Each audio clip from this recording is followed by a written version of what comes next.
बिस्मिल्लाहिर्रहमानिर्रहीम। बिस्मिल्लाहिर्रहमानिर्रहीम। मोहम्मद इस्लाम easy maths के साथ। मैं आपको नहीं कहूँगा कि मेरे चैनल को लाइक या सब्सक्राइब करें। ज़ाहिर बात है, अगर आपने देखना है, अगर आप चाहते हैं कि आसान मैथमेटिक्स को समझें तो आपको सब्सक्राइब करना पड़ेगा। बगैर सब्सक्राइब के आपको नोटिफिकेशन नहीं आएगा कि मैंने क्या चीज़ आपके सामने शेयर की है। तो शेयर आप करना चाहें तो कर दें दूसरों के साथ। शेयर करना सवाब का काम है, अल्लाह आपको फजर देगा।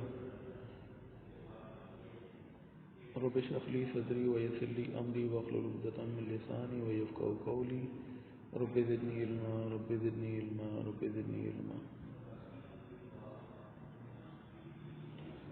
चैप्टर 4 है इंट्रोडक्शन टू एनालिटिकल ज्योमेट्री, जिसका एक बहुत इंपॉर्टेंट क्वेश्चन है मैं डिस्कस करने जा रहा हूँ।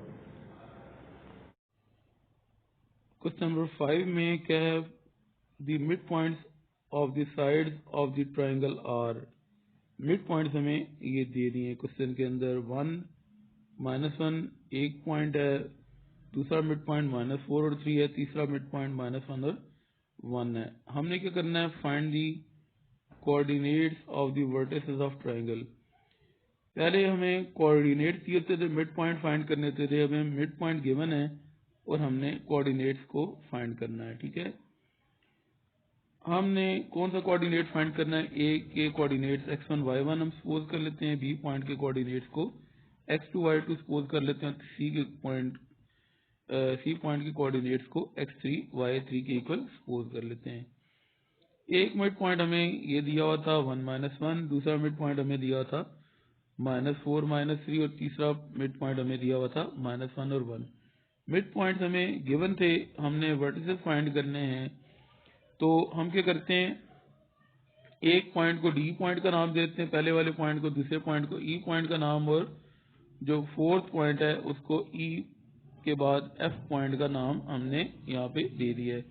ये सारे मिड पॉइंट्स हैं। जो डी मिड पॉइंट है वो साइड ए बी का मिड पॉइंट है, और जो ई पॉइंट है वो ए सी साइड का mid point, B C side का मिड पॉइंट है, और जो एफ मिड पॉइंट है वो ए और सी साइड का मिड पॉइंट है। ठीक है, अब हमने साइड्स के नाम खुद से रखे हैं और पॉइंट्स के कोऑर्डिनेट्स के नाम भी हमने खुद रखे हैं। सबसे पहले अगर हम डी पॉइंट की यहाँ पे बात करते हैं, ये डी पॉइंट है। एक्स के कोऑर्डिनेट्स की एवरेज क्या होगा, एक्स कोऑर्डिनेट होगा। ठीक है, एक्स कोऑर्डिनेट आपका 1 है और यहाँ पे एक्स कोऑर्डिनेट आपका x1 और x2 है। इन दोनों को ऐड करके 2 पे डिवाइड कर दिया एक्स का कोऑर्डिनेट, ये मिड पॉइंट वाला आ गया। मिड पॉइंट का फॉर्मूला यहाँ पे अप्लाई किया हमने। अब हमने मिड पॉइंट का फॉर्मूला जो है वो y के कोऑर्डिनेट पे लगा रहे हैं। y के कोऑर्डिनेट्स की एवरेज -1 के बराबर होगी, y1 + y2 divide by 2 is equal to -1। ये जो 2 है इस तरफ डिवाइड हो रहा है, मल्टीप्लाई हो जाएगा 1 के साथ, तो x1 + x2 is equal to 2 पहली इक्वेशन बन जाएगी। इसी तरह हमने जो नेक्स्ट पॉइंट है, यहाँ पे आप अगर देखें ई पॉइंट है। ठीक है, ई पॉइंट किसका मिड पॉइंट है, बी और सी का मिड पॉइंट है। ठीक है, हम इसको अभी बाद में देखते हैं। पहले हमने वाई पॉइंट के जो कोऑर्डिनेट थे, ठीक है ना, वाई के कोऑर्डिनेट्स की एवरेज हमने निकाली, y1 + y2 डिवाइड बाई 2 -1 के बराबर है। 2 इस तरफ आके मल्टीप्लाई आ गया है, तो y1 + y2 is equal to -2 आ चुके हैं। इसको हमने इक्वेशन नंबर 2 का नाम दे दिया है। ई पॉइंट का मैंने जिक्र किया था। ई पॉइंट ये मिड पॉइंट है किस साइड का, बी और सी का। तो हमने इसके कोऑर्डिनेट्स की, पहले एक्स के कोऑर्डिनेट्स की एवरेज देख लेते हैं। x2 + x3 डिवाइडेड बाई 2 किसकी इक्वल है, -4 की इक्वल है। इसी तरह अब y के कोऑर्डिनेट्स की एवरेज हमने निकालनी है, तो y2 और ये y3 हैं, इन दोनों को ऐड करके 2 पे डिवाइड कर दिया है, और इसकी एवरेज क्या है, -3 की इक्वल है। एवरेज क्यों है, क्योंकि दो वैल्यूज हैं, दो को ऐड करेंगे तो 2 पे ही डिवाइड किया जाएगा। इसको हम सिंप्लीफाई कर लेते हैं। ये जो -2 है,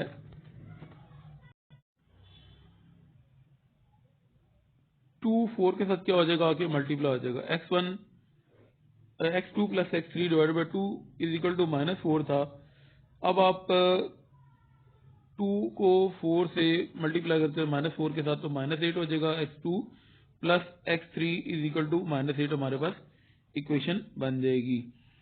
y के कोऑर्डिनेट्स की एवरेज मैंने आपको बता दी थी। यहाँ पे ये y2 है और y3, इन दोनों को ऐड करके डिवाइड किया गया, आंसर -3 के बराबर है। तो ये 2 -3 के साथ मल्टीप्लाई होके क्या हो जाएगा, -6। ये देख सकते हैं -6। y2 प्लस y3 आपका इस साइड में बच जाएगा।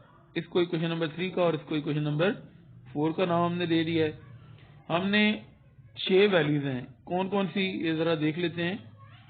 ए पॉइंट के कोऑर्डिनेट्स x1 y1 2 पॉइंट्स यानी कि 2 वैल्यूज ये हैं। बी पॉइंट के जो कोऑर्डिनेट्स हैं x2 y2 हैं 2 वैल्यूज ये हैं, 4 वैल्यूज होगी। और सी पॉइंट के कोऑर्डिनेट्स क्या हैं x3 y3 2 वैल्यूज ही होगी। दो वैल्यूज हर कोऑर्डिनेट की 3 वर्टिसेस हैं, तो इनके 6 कोऑर्डिनेट्स बन जाते हैं। ये हमने फाइंड करने हैं। 3 पॉइंट्स हैं तो इनके 6 कोऑर्डिनेट्स हमने फाइंड करे, तो हमें 6 इक्वेशंस चाहिए होंगी। अब आपने क्या किया, 4 इक्वेशन फाइंड कर लिए, 2 इक्वेशन मजीद फाइंड करनी है। ये देख सकते हैं जो सी और ए का मिड पॉइंट है वो एफ पॉइंट है। अब हमने इसके कोऑर्डिनेट्स की एवरेज हमने फाइंड करनी है।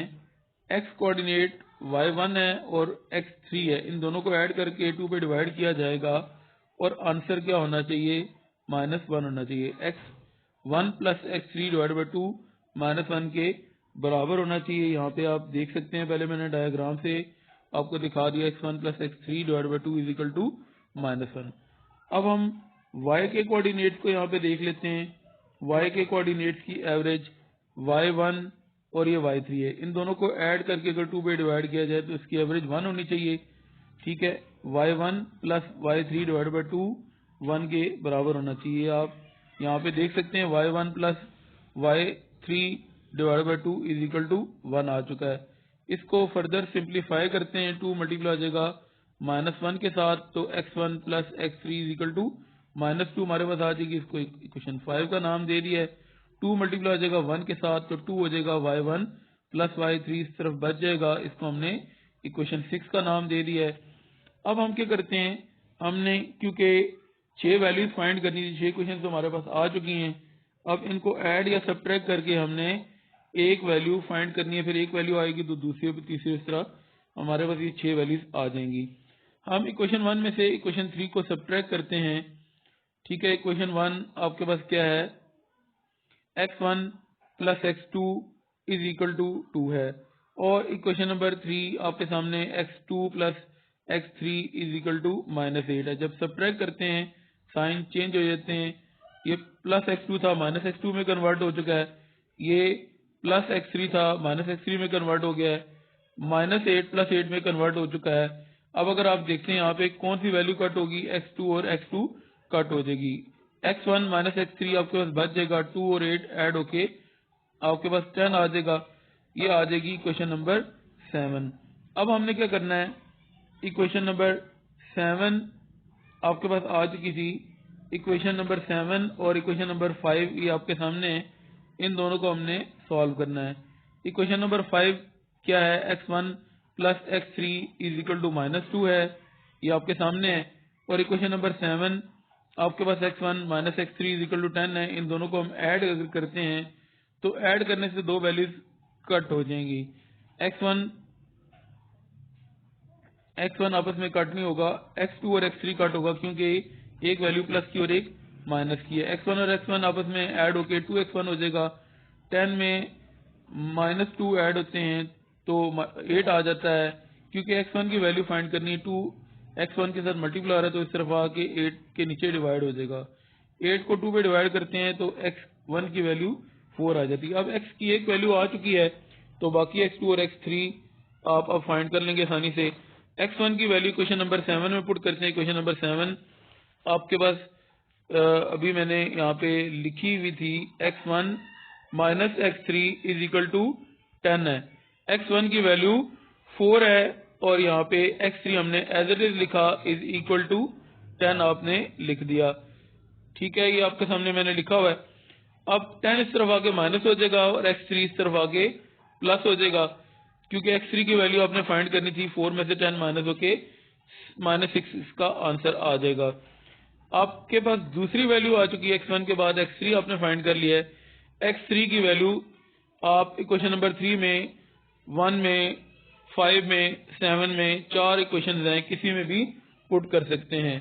हम इक्वेशन नंबर 3 में पुट कर रहे हैं। इक्वेशन नंबर 3 आपके सामने x1 plus x3 is equal to -8 है, यहाँ पे पुट कर देते हैं। x3 की वैल्यू -6 है। अब आपने x3 की वैल्यू इक्वेशन नंबर 3 में पुट करते हैं, तो इक्वेशन नंबर 3 आपके सामने x2 plus x3 is equal to -8 है। x3 की वैल्यू -6 यहाँ पे पुट कर देते हैं। x2 एज इट इज लिखा जाएगा, सेंटर माइनस का साइन इज इक्वल टू -8 हमने लिख दिया। -6 इस तरफ आके +6 हो जाएगा और x2 की वैल्यू -8 में अगर हम 6 ऐड करते हैं -2 आ जाती है। x की तीनों वैल्यूज आपने पहले फाइंड कर ली। अब आपने y की वैल्यूज को फाइंड करना है।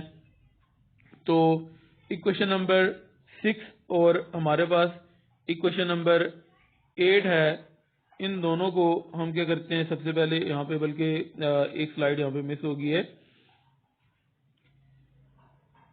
x के कोऑर्डिनेट्स आपने फाइंड कर लिए, अब आपने y के कोऑर्डिनेट्स को फाइंड करना है।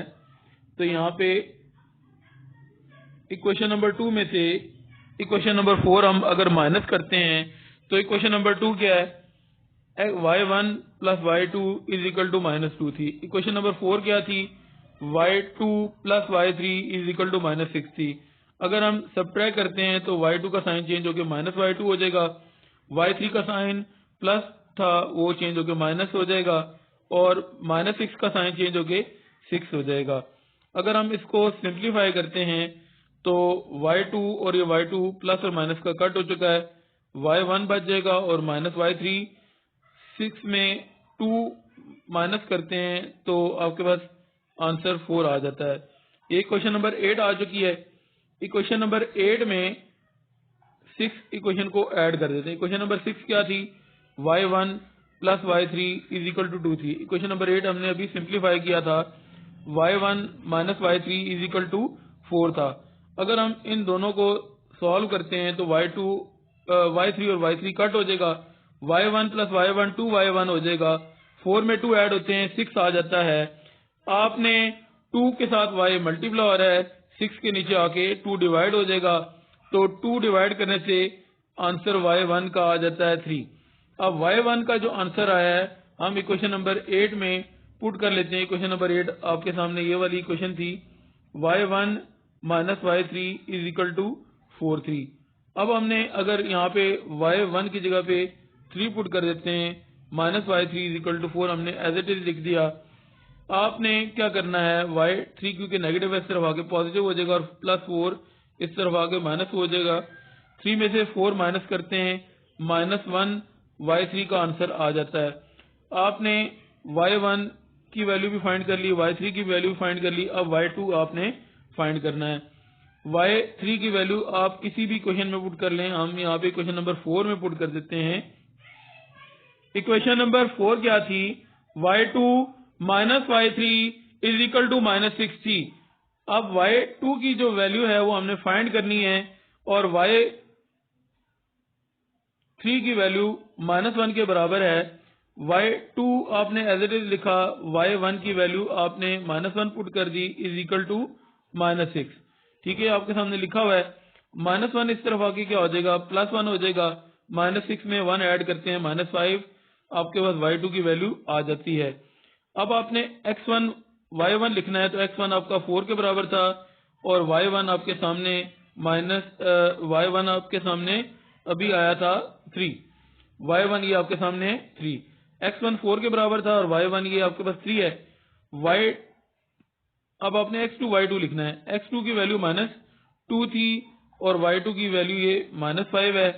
ठीक है, x3 y3 हमने लिखना है, तो x3 की वैल्यू -6 थी और y3 की वैल्यू ये -1 है। तो ये तीनों वर्टिसेस आपने फाइंड कर लिए।